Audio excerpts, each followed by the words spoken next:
The Terror of Hantu Kain Kafan. Hello lovers of scary stories.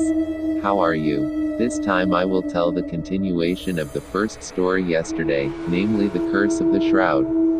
Let's get started. 3 years after the death of the youths who violated the prohibitions in the village, finally a family moved there. They rented a house that was inhabited by the young men who died. The family consists of a husband and wife and their 2 children, aged 1 and 5 years. The reason they moved was because her husband was a police officer, so she was transferred to the area. About 2 months they lived there, they began to be terrorized by the creatures that inhabit the house. As sometimes his wife heard a growl. She has also seen a cloth lying near her baby's crib, sometimes she uses the cloth to cover her child. One day, when the family was having dinner, suddenly they heard the sound of their 1-year-old crying from the room. His wife immediately headed to the room. When he was there, he saw the child's body was wrapped in a cloth so that the baby had difficulty breathing.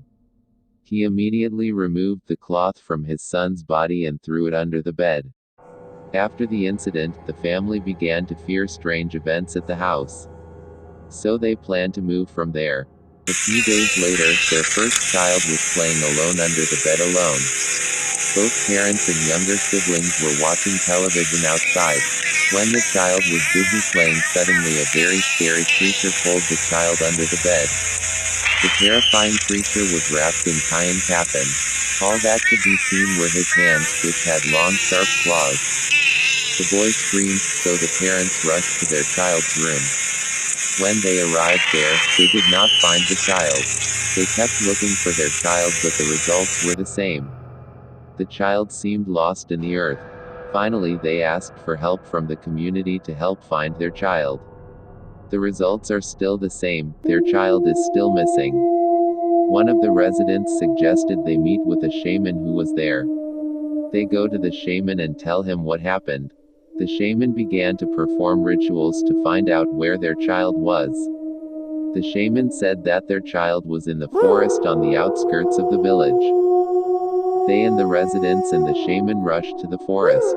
Finally, they found the lifeless body of their child wrapped in a shroud and hanging from a tree branch around the graves of the young men who died a few years ago. The witch doctor said their child should not have died if the 6 young men died. However, because one of them survived, finally their child became a substitute for the curse. They burned the shrouds to stop the curse from continuing. But that could not end the curse forever. Because if someone violates the prohibition, the curse will happen again. One way to stop this is to forbid people from trying to steal the shroud of the dead. That's the story this time. Thank you for watching. Don't forget to watch other scary stories. See you again.